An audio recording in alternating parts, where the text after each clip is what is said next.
नमस्कार दोस्तों, मैं हूं पवन ढाकला।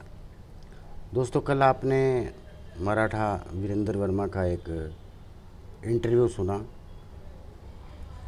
लेकिन कुछ कमियां रह गई हैं ना, क्योंकि झूठ वो बोलते नहीं हैं और जब सच बोलते हैं तो बातों का एक अलग अलग अर्थ निकाला जाता है।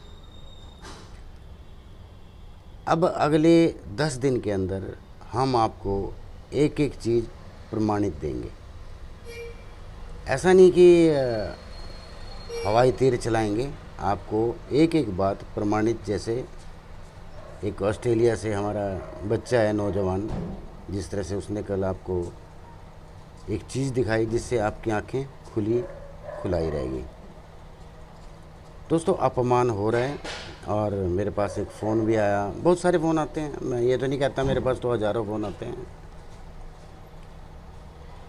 और उसने ये कहा, अमेरिका से था, कि हमारी लोग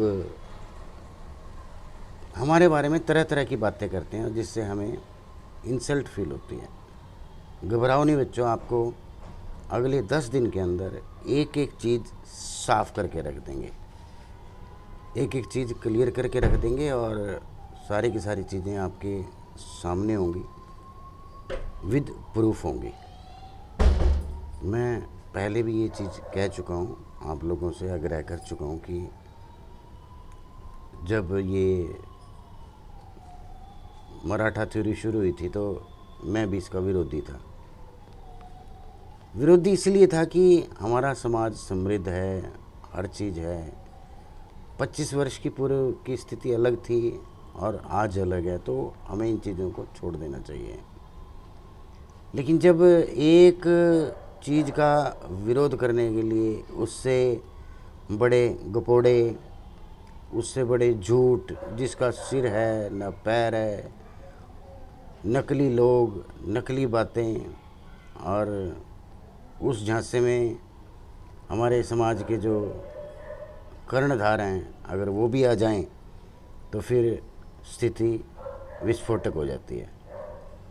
अभी तक जो भी मामले थे, 10-20 लोग इधर के, 10-20 लोग इधर के, सोशल मीडिया पर ही एक दूसरे के ऊपर आरोप प्रत्यारोप, झूठ सच लगाते रहते थे।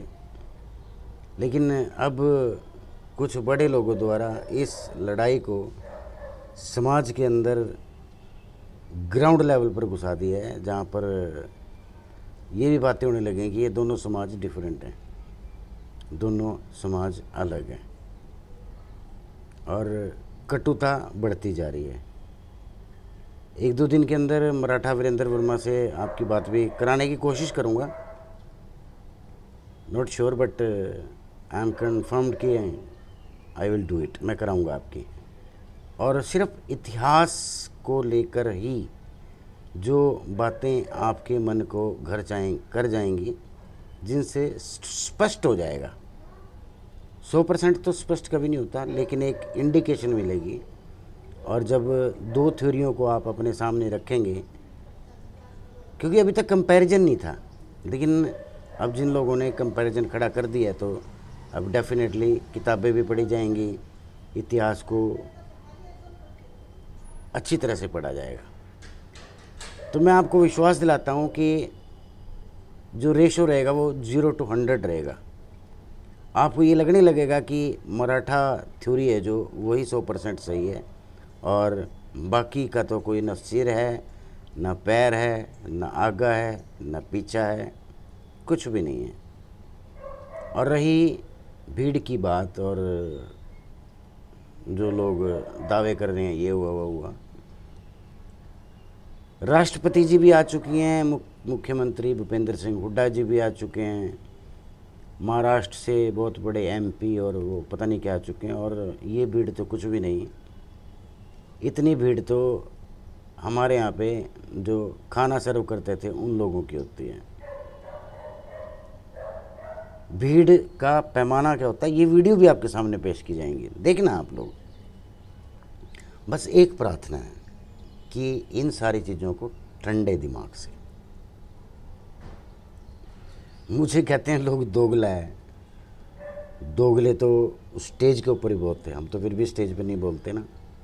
मैंने तो कहा मराठा थ्योरी का मैं विरोधी था, क्योंकि मैं ये चाहता हूँ जिस स्थिति में हम आज हैं हम वैसे ही रहें। लेकिन अब ये चीज़ ठान ली है और मरते धर्म तक ठान ली है। अब ये जो चीज़ प्रूव हो ही गई है कि कहीं ना कहीं हम मराठों के उत्तराधिकारी हैं हरियाणा में, तो ये चीज़ अब आप साहब के सामने प्रूव भी होगी और आपको माननी भी पड़ेगी, कीमत कुछ भी हो।